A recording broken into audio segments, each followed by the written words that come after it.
So I'm Dave Franzen. I got my BS and MS from Illinois back in 75, 76, and then worked for 18 years-ish as agronomist and fertilizer retail plant manager, fertilizer, ag chemical stuff. Then the last 4 years or so that I worked there, I went back to my PhD at Illinois. It was only 20 miles away. Put 100,000 miles on a Geo Metro in 4 years, and got my PhD, and then came to NDSU. So I've been there since '94, retired last August, and so you guys are special because this is the only series of talks I've made all winter. It's been really nice. So retirement, I recommend it to anybody. So my mission today is to talk about the same kind of thing I did last year at the crop talk thing with the biologicals, but I'm going to do a little bit more wider angle view of this than I did last year, but maybe the same message. We'll see. There is a copy of his slides over there. If you want a copy of that, I'll get some if you don't have it, so you can take notes on him. Yeah, Debbie, you want to run over there with those? So what are these biologicals? They're chemicals mostly that mimic what plants already do. They're chemical agents already produced by the plant or sometimes by microorganisms in association with the plants to induce some kind of a plant benefit. Or in some cases, they're the actual organisms that are isolated from the soil that perform a beneficial function to a plant. So that's what these are.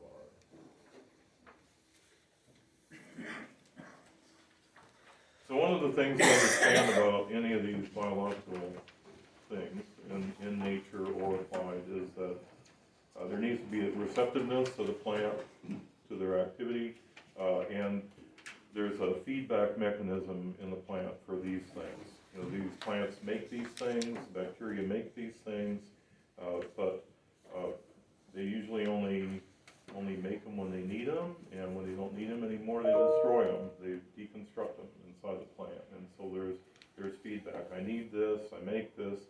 I don't need it, I deconstruct it, back and forth all the time, different parts of the plant all the time. And the same in anything that's symbiotic. I'll show you an example of that in the cell. Because there's the sensing are the ones that communicate the status of their environment and tell the plant they really need this, and so it happens. But then if it's not needed, then they have what's called the quorum sensing, or quenching, where they actually deconstruct it. So we get sensing molecules and quenching molecules, and there's this communication all the time. So I'm going to give you an example of this symbiotic relationship that I think most of you are familiar with. The soybean or the pea or the lentil, any legume association with their rhizobium. So you have a root, and the root hairs are really the point of wherever all of this happens. So if you're a soybean and you're short of nitrogen, you send out signal molecules out into the environment, and it's receptive to having the bacteria lay on the plant root hair and start the infection process. So that's the first thing. It tracks the bacteria with these signal compounds. Once in contact, then the bacteria puts on sort of a Loctite on it, and it binds it to the root. Once that happens, then the bacteria sends out something very much like a auxin, a 2,4-D, something that curls the plant root, causes it to crack, and then these little filaments come out from the bacteria and start to feed on the plant and start to make those nodules. And so the bacteria actually take over, they replace the nucleus in the root hair, and actually go ahead and make these nodules with the carbohydrates and nutrients and everything that it gets from the plant. Within the nodule themselves, there are many of these bacteroids, each with 100,000, it says 10,000 bacteria within it, and that's the source of the reaction that takes the nitrogen from the air and makes ammonia for the plant. So the bacteroids are bathed in nutrients. That's the symbiosis part. Bacteria get the nutrients from the plant, and the plant ammonia from the bacteria.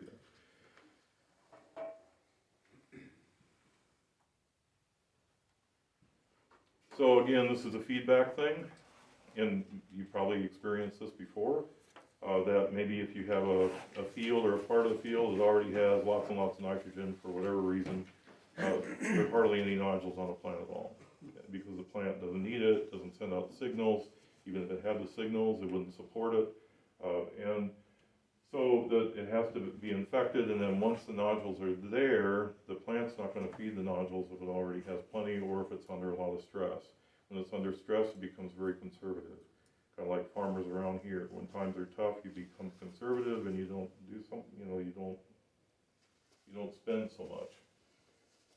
When times are good, you tend to spend more. If the conditions are too hot, too cold, too wet, too dry, then the plant protects itself, and the nutritional needs of the bacteria is secondary. So the nodules may be there, but if you cut them open, they're not pink anymore. That's the hemoglobin, kind of like our blood, same kind of thing. It's the thing that transfers oxygen around so the plant doesn't burn up.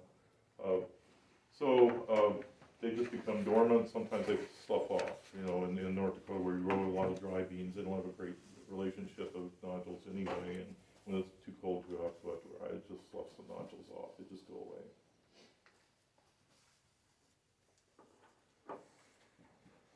So that's an example. Another example are growth hormones, and a lot of work was done back in the 70s, back when I was a kid. And cytokinins, gibberellins, auxins, these are all things that plants use at different times for different purposes within the plant. And they don't really make the process themselves, but they're a signal within the plant in order to do something. And then when they're not needed anymore, then the plant deconstructs them. So I know there are many of these things on the market right now. As a whole, when people have tested these, they have a very low frequency of anything beneficial. You have to just time it right. Imagine, if you had a thermometer that somehow would tell you, gosh, the plant is a little bit low in gibberellin today, quick go out and make a spray, then maybe you would get some kind of a response to it. But most of the time, the plant already has this under control. These are things the plant already makes. So, with auxins, example of auxins 2,4-D. It's an auxin out of control. You overload plants with 2,4-D, and they do all kinds of weird stuff. In biotech, they actually use that. They make a callus out of a single cell. They have a cell culture, and then a certain level of 2,4-D makes roots, and then a certain level of 2,4-D makes shoots, and that's how they make plants out of single cells in biotech. So there are some uses for it, but they have to be pretty specific. A person just going out there at E5 or something like that and spraying this kind of stuff, they may get it 1 out of 100 times, but most of the time it's just not really necessary or wise or economic, certainly. Then there's organisms that enhance phosphate availability. The one that is in all of our soils and helpful for most of our crops are the fungi, the mycorrhiza. These are, I can't really see them, but if you have a corn crop, wheat crop, soybean crop, these are ways where the plant can take the phosphate that's not all that available. It doesn't matter if it's low pH, high pH, or ideal pH. Phosphate is never very available in the soil, and it helps to mobilize that and bring it into the plant. So mycorrhiza are there. The crops that don't support it, you're not in the sugar beet area, but they don't support it. And canola, if you're in winter canola, if you ever heard of fallow syndrome, there may be a little bit of fallow out here where people are beating the soil to death every other year or something, planting wheat. During that fallow year, the level of mycorrhiza goes way down.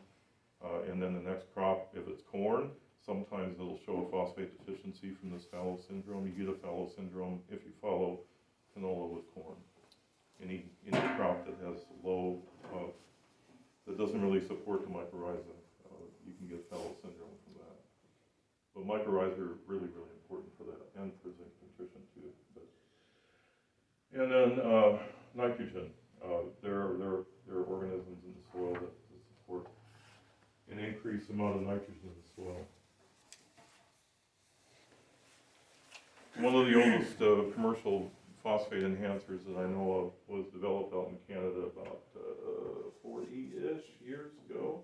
It's been owned by different companies. Once it was sold to industry, and I'm not sure who markets it right now. It doesn't really matter. So it's Penicillium Blagi. Sometimes you see it written. It's a soil fungus that was isolated, and it has the ability to solubilize carbonate, phosphate that's carbonate encrusted. Kind of like, if you take a Tums and you put some vinegar on it, you get the fizzing, something like that. So if you have little particles of phosphate out there and they're encrusted with calcium carbonate, it'll fizz and some of that will be left out. The guy that I emailed back and forth with a person that isolated it in Canada years ago, and he said that maybe 10 pounds of P2O5 per year, but certainly not as a starter. That'd be like season long, and only in calcareous soils. Doesn't have any effect in acid soils at all. Doesn't do anything. So Regus Caramonos has been in the provinces for quite a while, and a good friend. He examined 47 field trials over 3 Canadian provinces with pea fertilizer rates and with the use of a commercial penicillium product. And the wheat yield increased with a phosphate fertilizer in 33 out of the 47 trials, and it increased with the use of the product in 5 trials, but none of those increases were attributed to phosphate enhancement. And the same kind of thing happened to my colleague Jay Goose some years ago. He's retired now too. All my friends are retired except Jorvar. But he had a series of studies in high pH, high calcium carbonate soils across the state, except in Dickinson in the western part of the state where it's really acid. And he got a little response at the high calcareous sites, and he was surprised he got a yield response from the Dickinson site, but the phosphate input, the uptake of the plant wasn't any higher than where he didn't use it. And his idea there is that the penicillium inoculated the root, or infected the root, and kept the common root rot fungus from inoculating it. We can see the same kind of thing with sugar beet waste lime and the phenomyces too in sugar beets. So, but it's not related. So anyway, low frequency of results with it, and only in calcareous soils, and not certainly as a starter. So that's what I know about that. So the latest and what's in all the magazines and everywhere is the offerings of asymbiotic nitrogen fixing bacteria commercial products. So in I better give you this background. Yes, I will. All right. So background first, then stories.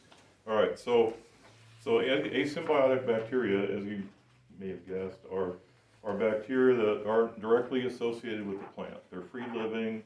They may live close to the plant because of a food source, but there's no communication between the plant and the bacteria at all. They're free living, and they're in all of our soils. I'll show you an example of that in a little bit. So they transform the atmospheric nitrogen into NH4, just like a symbiotic bacteria, but their energy comes from organic matter and other organic sources that they have access to. These things are not new. They have not been made in a test tube. There's fossil evidence for these things 1.5 billion years ago. Some of the oldest organisms on Earth.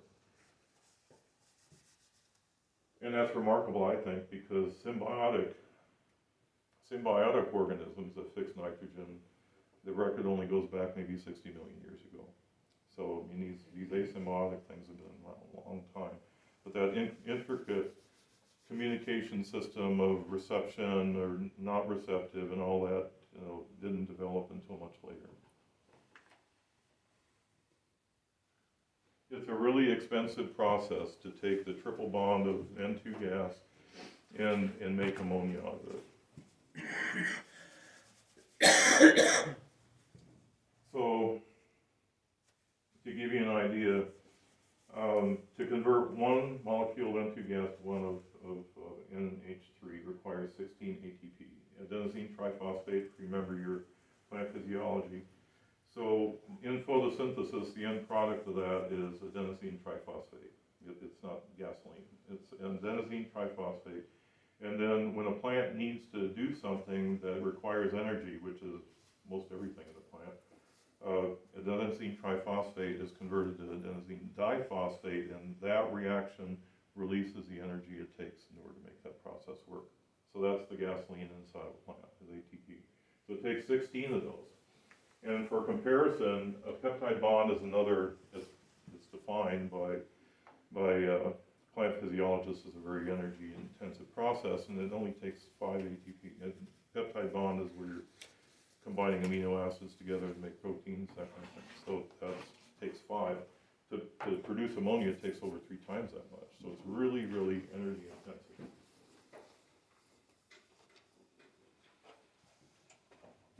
If you look up different enzymes in PubChem, which is, you can see structures now. Things have really changed since the 70s. Took a biotech course in about 1989, and things that they had just started talking about in 1976 were just commonplace and in the methods in 1989, and it's progressed since then. This is a very simple enzyme. It, developed in what, 1.5 billion years ago? I think it's really kind of interesting because I'm kind of a nerd, but 1.5 billion years ago there wasn't any oxygen in the atmosphere, and so iron was just freely soluble everywhere. And I think that's really interesting that this molecule has 7 irons in it, which is most enzymes that are developed after that. They maybe have 1 metal in them, something like that. This has 7. It's amazing, and it's very small. It's not this intricate urease thing that you see sometimes in publications. All right, so where does it get food from? I don't think many of you think about this, but if you have, say, a 2-bushel corn crop, that corn crop has spit out maybe 1,000 pounds of carbohydrates over its life out of the roots. If you dig up a plant root of any kind carefully, you'll see that you'll feel it's kind of slick. I mean, it's not water. That's slime. These roots are very leaky, and they leak this stuff out. And it's advantageous for them to do that because in the next few decades, maybe we'll discover that not only asymbiotic nitrogen fixers live there, but many other helpful things also live in this root slime. It's very nutrient rich, and so it supports a lot of things. So there's a lot of things living on they call it the rhizosphere, that area around the root. It can also feed on soil organic matter, residue decay. One of the things that a person needs to consider, at least it bothers me a little bit, is that if you have a nitrogen fixing organism that you introduce inside of a plant, it's going to get its energy from inside the plant. If you have a wheat plant or a corn plant and you're making nitrogen inside the plant, the energy that could have gone into grain is now getting into making ammonia. Is that a good trade-off? I don't know. Just something, food for thought. We have a lot of food for thought today. So these are some micrographs of pictures where the blue arrows are. Those are little rootlets, clay particles, whatever, that are covered with root slime, these root exudates. So I mean, it's just they're everywhere in all these plants. So it's a great food source. I told you that these asymbiotic bacteria are everywhere. Done some minimal surveys because it's expensive as all get out to do this. North Dakota, and I found them everywhere. But here's the wilds of Tibet. A paper from the wilds of Tibet, and they isolated bacteria from 6 bacteria phylum, 13 classes with a total of 33 and 43 genuses just from this Tibetan plateau. So trust me, all of our soils have these things already. Many, many different kinds of bacteria. You might recognize some of those names. Clostridium, Azotobacter, Pseudomonas, some of those others I really haven't heard of until I did this paper, but people that study this, they have this whole list of, there must be over 100 species, and so it's no real mystery to me why there couldn't be 100 companies out there, each isolating a different bacteria, and each of them, at least in nature, being able to fix nitrogen. So there's a lot of different things out there. Lots of things to patent. So if you don't disturb the microorganism food and housing, there tends to be a lot more of them in there than when you destroy their food and housing every year with tillage. So the first paper I know of anyway that worked on this was one where John Lamb was working on his PhD. John Lamb did his career mostly in Minnesota, retired about 10 years ago, and Gary Peterson, who ended up at Colorado State, I think, but maybe one or two you might know, was in Nebraska, western Nebraska, and they did a study on long-term no-till versus conventional till and the activity of these organisms. They found that long-term no-till activity was a lot greater. But they really didn't give it much thought after that because the actual values it had were so low they didn't think it was really very important. But what they failed to recognize, and what I have always thought, is that you take a no-till soil, it's very structured, it has all those nooks and crannies and places for them to live, and you take a sample and you put it in a jar and you bounce it across the road in order to some lab someplace and do it. It's like, do you remember that scene in Star Wars where Alec Guinness sits down heavily and says it was like a trillion voices all shouting at once and was suddenly silenced. So that's kind of what happens, you know, when you disturb this no-till soil, you got all these things screaming in there that you really can't hear because we don't have the right, you know, ear for it. So you're killing all these things and you're taking to some lab. So I always thought it was more of an index, like the phosphate. You know, there's, a ton of phosphate in most of our topsoils, but only a small amount of it is really plant available, and so this is kind of what I'm looking at. So I'm looking at comparison.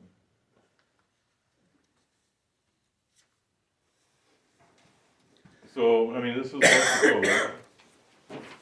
I'm just zooming on time. Is that clock? That clock's not right. What time is it? 10:26. Yeah, it's Okay. about 10:30. No story then. All right. So if you want to hear the story about how I came onto this, you can. It's kind of interesting, but I won't tell it right now. I'll just tell you the aftermath is that after much segregating of many sites in wheat and corn and sunflowers and 2-row malting barley, we have a nitrogen credit in our recommendations for 6 years or more continuous no-till. And it includes 1 pass shallow tillage before planting or shank style strip till. In amounts, it's not trivial, 40, 50 pounds an acre, and we see it consistently across our fields. So then the question is, where in the world did that come from? So I've always thought that part of the reason that it's there is because when you have a lot more microorganisms and a greater sweeter microorganisms, you put on nitrogen, and a lot of that nitrogen is taken up by microorganisms if they're there, because nitrogen is just as short with their reproduction and general metabolism as it is on crops. So they take up quite a bit of it. You've heard of cycling? That's what cycling is. Microorganisms, and then they die and they ooze, and then, you know, it's a cycling.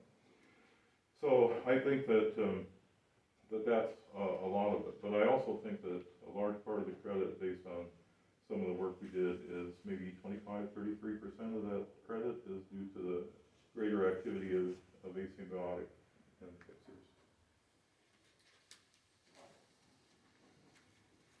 So on 11 comparisons I did across the state, north, south, east, west, in long-term no-till fields compared to a clueless neighbor that beat the soil to death all the time, similar soils, just across the fence.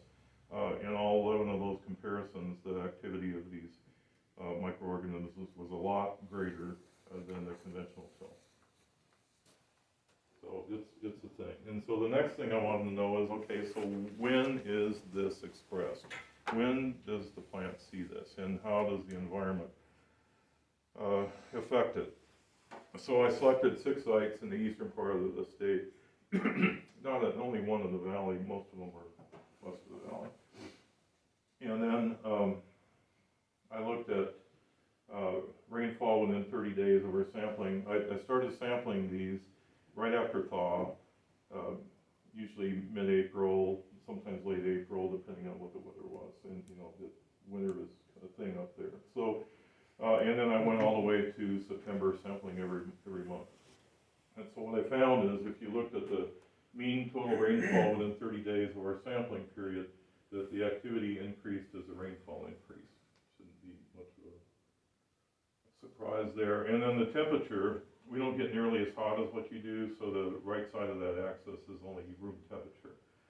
So the activity going from thaw to room temperature is just going up. So warm weather, moist soils maximize the activity. Through the year, most of the sites look like this.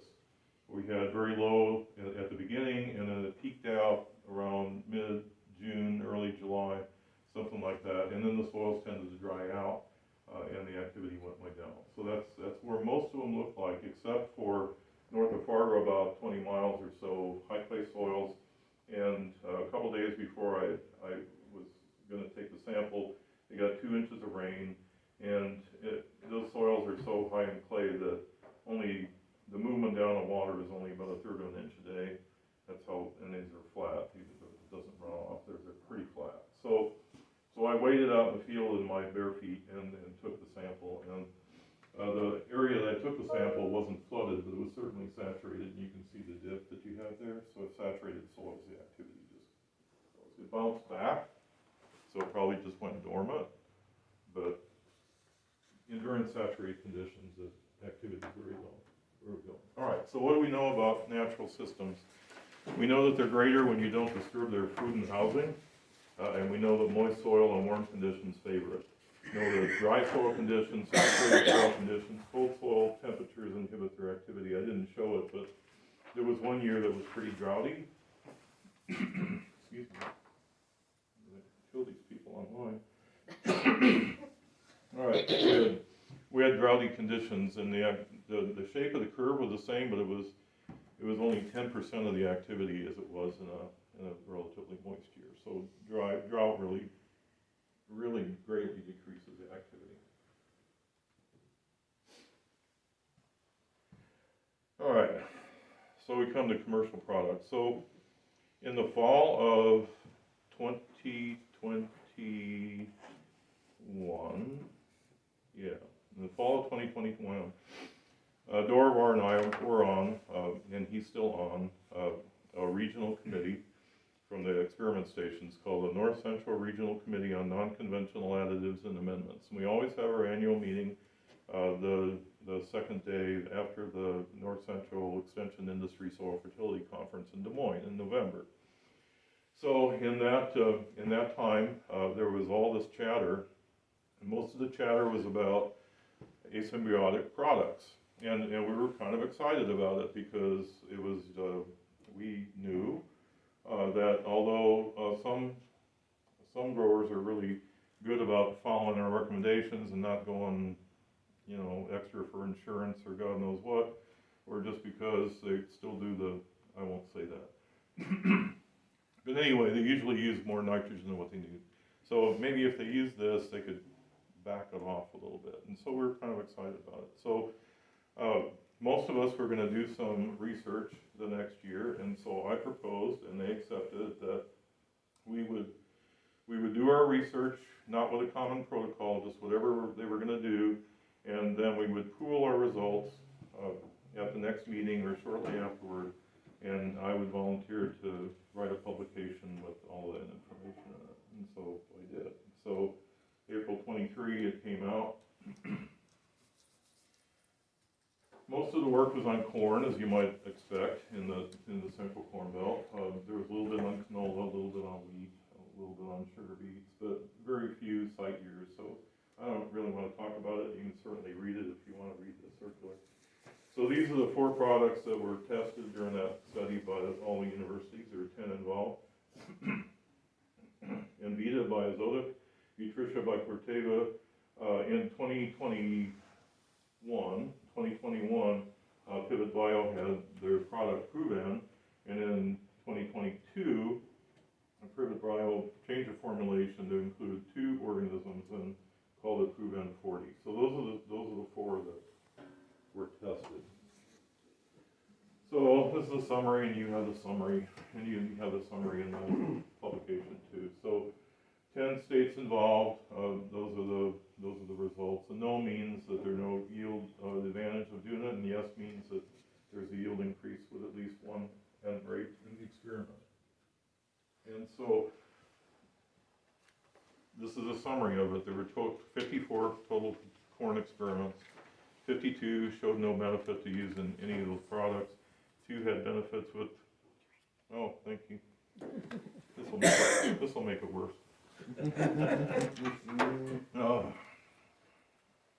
Nothing like nice coffee. Okay, so there are That's two tea. benefits.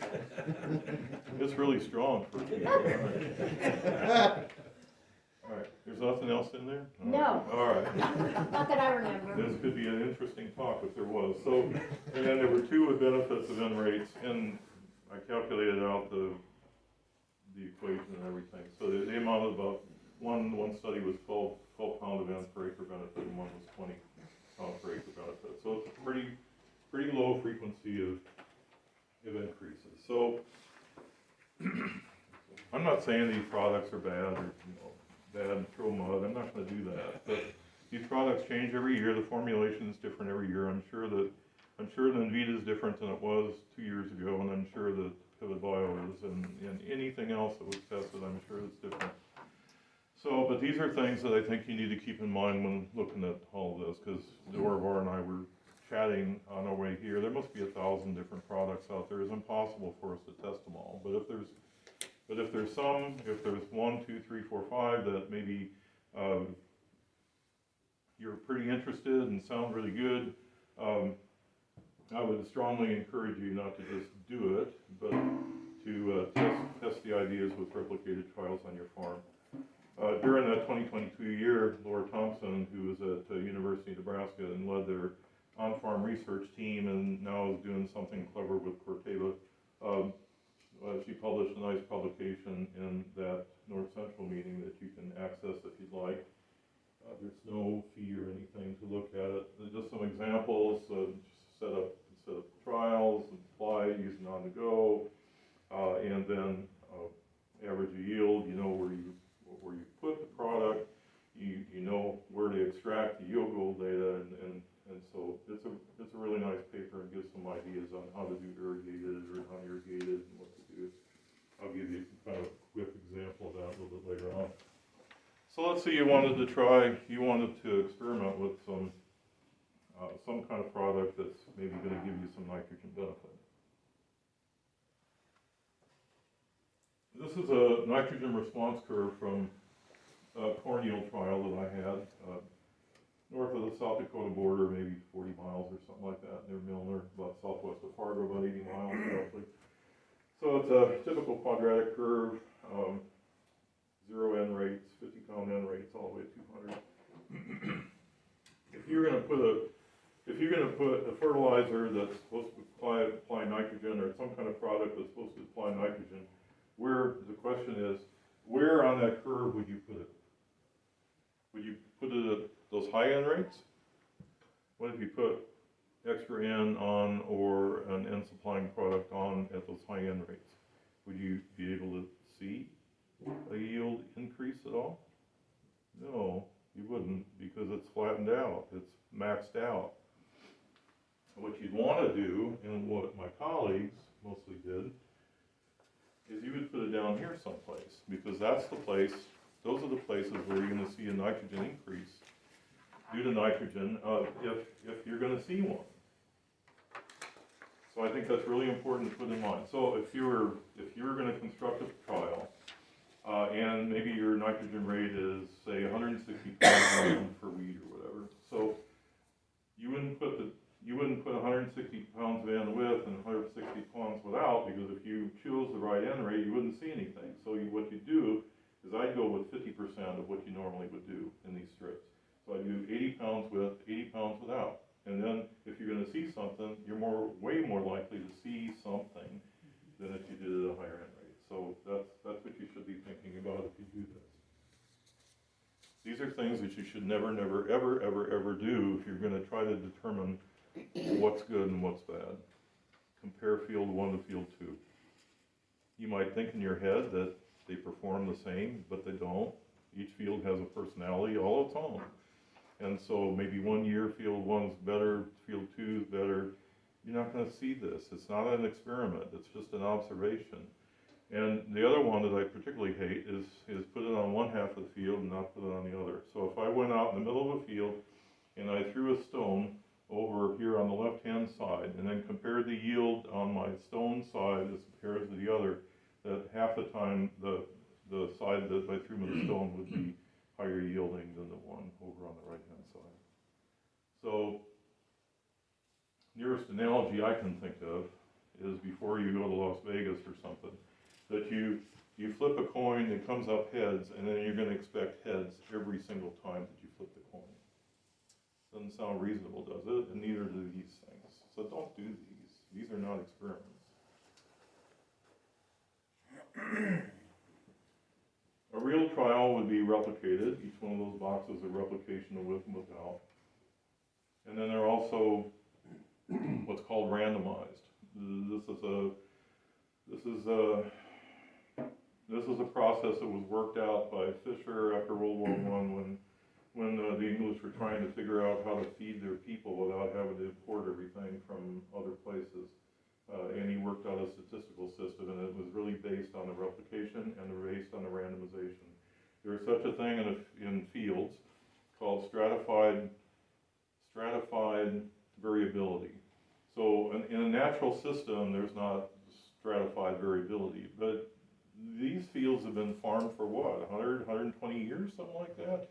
You know, you're going the same thing, you're putting fertilizer on the same, you overlap, you don't overlap, you skip, whatever, and they're always in these straight lines. And so you need to randomize where you're going to put the with and without so that you're not going to hit those things and make a wrong decision.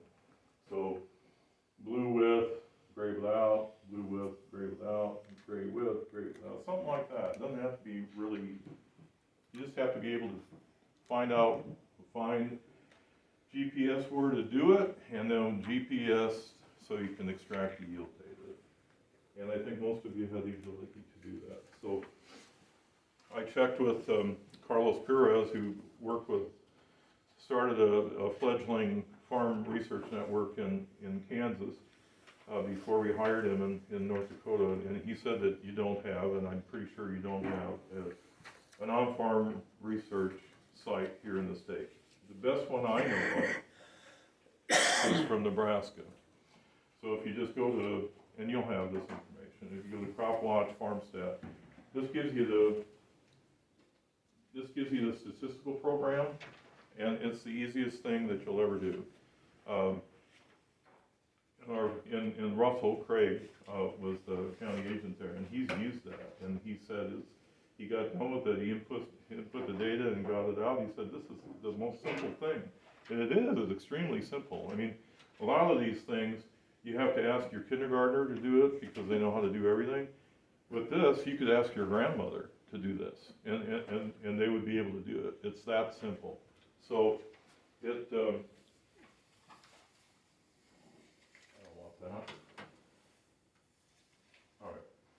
So if you go to, and I looked at it on their website and it's not up yet, when I was developing this, I thought, gosh, before I talk about this, I better make sure that it's operational.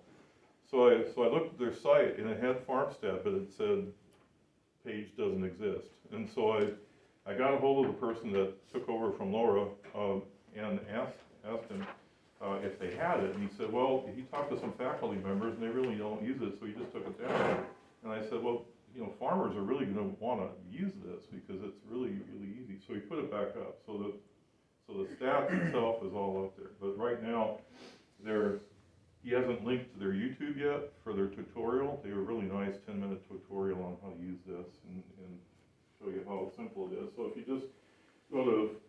you just do UNL Farmstat Complete Guide, I brought it up and I played the YouTube, and it's just like it was a couple years ago. And so I would really strongly recommend that you use this. Without the statistics, without the replication and the randomization and everything, any kind of information you get is just going to be observation, but this will actually give you confidence that what you're seeing is actually a real deal. And so this is what you should use. So farmers have GPS, they have GPS yield monitors, there's nothing to keep them from doing that. So what's the benefits of doing that? So a couple of years ago, I got a call from northwest North Dakota, a pretty good sized farmer up there, and this is in the fall, and he says, I heard you talking at some program someplace, and I wanted to test these products because I have salesmen talking to me about different things, and my co-op person is coming and he wants me to try something or wants me to use something. And so I picked about 5 things and I decided I would test them. And I was really surprised because that spring was really wet spring. And he's up near Canada, you know, where the growing season is like 3 days. And so, you know, to take the time in order to put pre-plant stuff out was pretty remarkable. I mean, but he did it.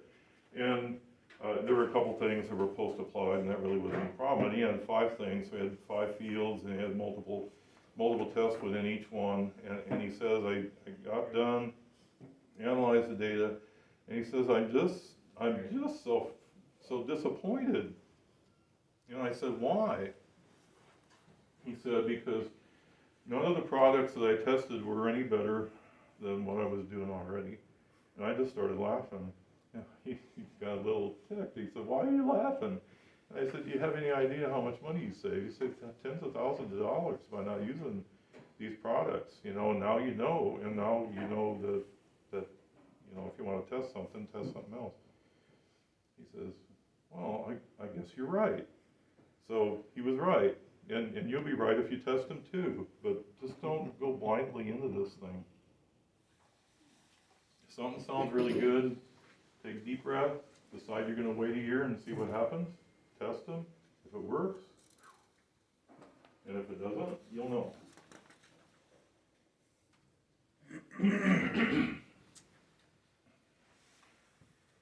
So one of the big advantages of being author on this circular, even though I only did the North Dakota sites, is that I got the phone calls from startups around the world, I guess. So most of them were from California, Berkeley and whatever. There was even a team from Berkeley that came in and sat to me across the desk and asked me about what they should be doing so they don't, in their words, avoid a train wreck. That was their, one of them that called, I think it was from Berkeley too, there were several that called from Berkeley, was, I'm really surprised that that you found the data and read things through. And he just told me, he said, I can tell you there's not a single person in this business hasn't read that paper. So it was a thing. And I got a call from Scotland, and we did a Zoom across about things. So in the conversation with these, we came to some understanding or a little bit of consensus about maybe what needs to be done in order to avoid a train wreck. And so one of them was that there should be some kind of a quick method of analysis to figure out if the organism is really alive and doing what it's supposed to do in the plant. And it seems pretty basic, but really, as far as I know of anybody that really has that right now. I can't imagine it's not doable because of all the things you can do in biotech right now, but wouldn't you really want to know if it was really doing something? It would kind of be nice. And so that's the next point, and something to ask people when they come in. I think this is really important. I don't know if this is the reason we had low frequency of results or not, but anyway, it's certainly something to keep in mind.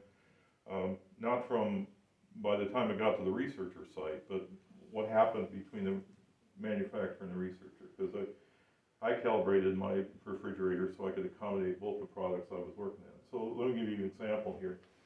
So I can't remember which product is which. So we tested Nutrition, we tested Envita in our studies in North Dakota. So these are the storage conditions for product one, whatever it was. Store at room temperature. Do not subject to temperatures below 39 degrees Fahrenheit. So that's product number one. Second one is, don't freeze of course, and store between 39 degrees Fahrenheit and 46 degrees Fahrenheit. So my wife is very frugal, but even she does not turn the furnace down to 46 degrees in the wintertime. So that's not room temperature, even in our house. So if you got both these products, how do you store them? Where do you store them? I calibrated my refrigerator to 42 degrees. That's what I did. So it was above 39 and it was within that 39 to 46. So this isn't really a trivial thing. These are to keep them alive. These things are alive. So you gotta keep them alive.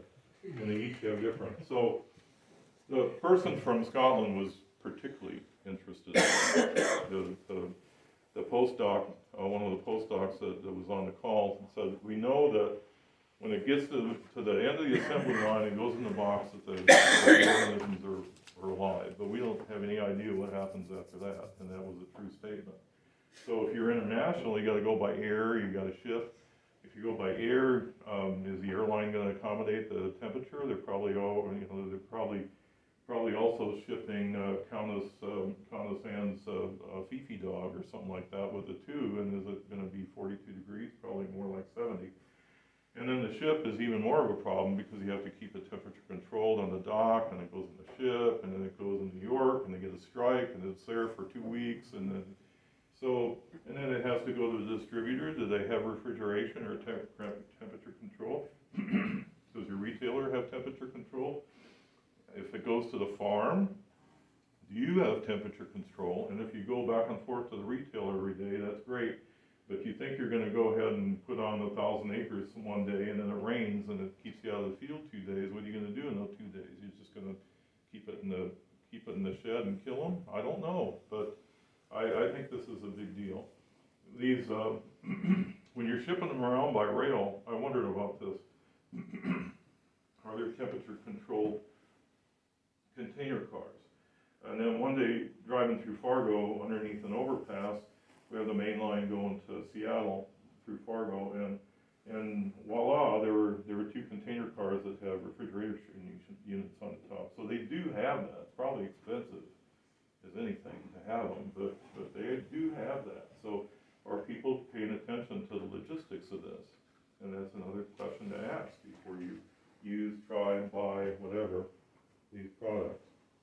The next thing is, has there been enough research in an actual environment to know that these things will compete and win with the native organisms? Because they're not going into a vacuum. That root slime is there, and it's inhabited by all kinds of things that want to kill and eat things, other things. So are they able to win the war and stake out their territory and actually perform their function? And then lastly, are they adapted to your environments? I know in our state we have acid pH, we have pHs up toward 8.2, 8.3. We have dry soils, droughty soils, we have wet soils, sandy soils, clay soils. We have soils that don't have a whole lot of soluble salts, and we have some that have a lot of soluble salts but are still farmable. And sometimes we have a quarter section that has all these things all in the same field. So are these organisms adapted to all those conditions? And I don't know, but these are questions that the person should ask. So with that, I think I'll take my tea and go home, but I think there's time for questions. Are there? Yeah, there's plenty of time for questions. Okay. So these products need to be near that root area, needs to be in that location to have some impact. I mean, how do you get it delivered there where it needs to be? I mean, if you locate it in 30-inch rows and you locate it 18 inches away from where the plant is, it gonna do anything? So the 2 different Can you methods repeat that question, Dave? I don't know if Oh, that I'm can sorry, help. yeah. So the question was, it looks like the organisms need to be delivered near or very near the seed. Yep. Yeah. So initially, the soil applied products were either applied with water with the seed or with the low rate of low salt liquid fertilizer. So I worked with the Emeritus person because that was the soil applied product that we were using, and he selected the low salt fertilizer that I was to use. So I had that diluted with water so it would flow nice, and so we did that. So it was delivered with seed when we planted it.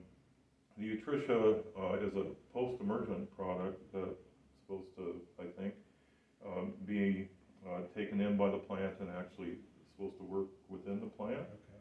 Yeah. Pivot Bio, when it came out, it was,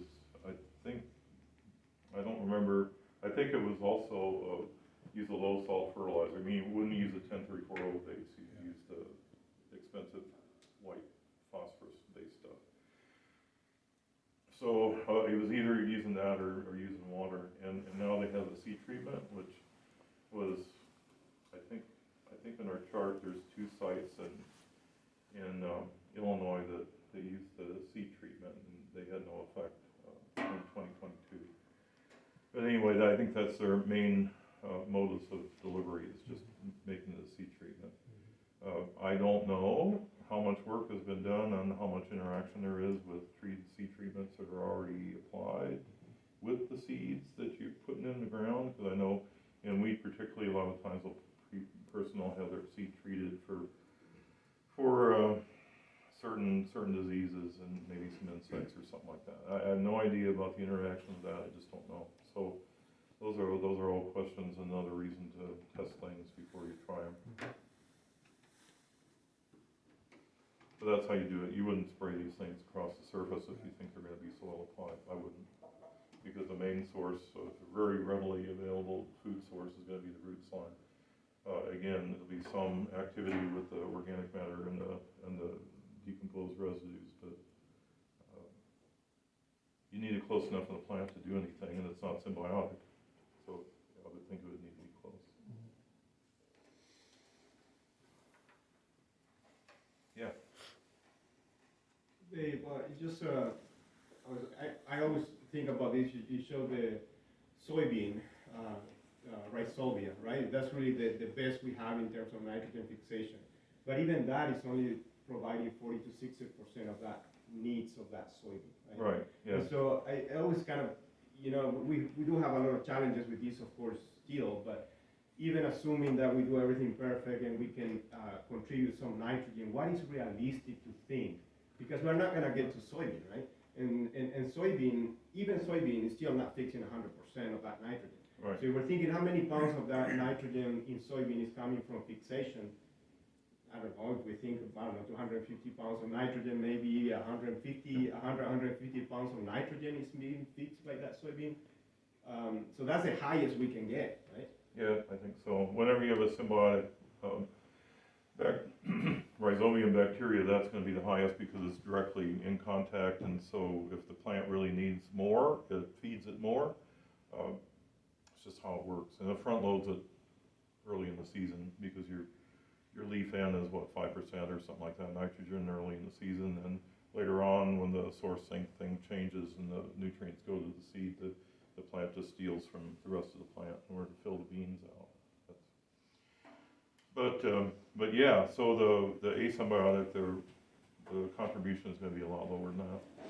A colleague of mine, Barney Geddes, he's a microbiologist and is working on rhizobium a lot, and maybe dabbling in this a little bit. It's one of the first things he says, you're not going to get a lot from this. I think the marketing, if I'm not mistaken, usually says around 40 pounds, something like that. But I don't know. Yeah, again, I was just thinking, maybe the 40 pounds is realistic, but thinking if there's going to continue to be work on this, what's the limit? And there's a limit somewhere, and I think we have to be realistic in terms of how much we can. Yeah, there hasn't been enough work to really know exactly what the limit might be, or if you have a real good year, does it contribute more or less? There's some idea, there's some consideration that these things don't overwinter, which I think is premature. For example, when I was a kid agronomist and we were going to extension meetings, we heard about soybean cyst nematode, how it was so terrible in Kentucky, and we all looked at each other and said, we're so happy it's so cold up here, it'll never get up here. And so, all of Illinois has had it, it's in North Dakota. To think that these things don't overwinter, you put in trillions of them in the ground, you'd think that just it's a game of numbers. It's just, yeah, and we weeds will never become resistant to Roundup. You know, have you heard that one before? All right, so, yeah, well, that's not true either. So it's just a game of numbers. So I have a feeling maybe these things overwinter, I don't know. Or maybe they don't, they say they don't, but I don't know.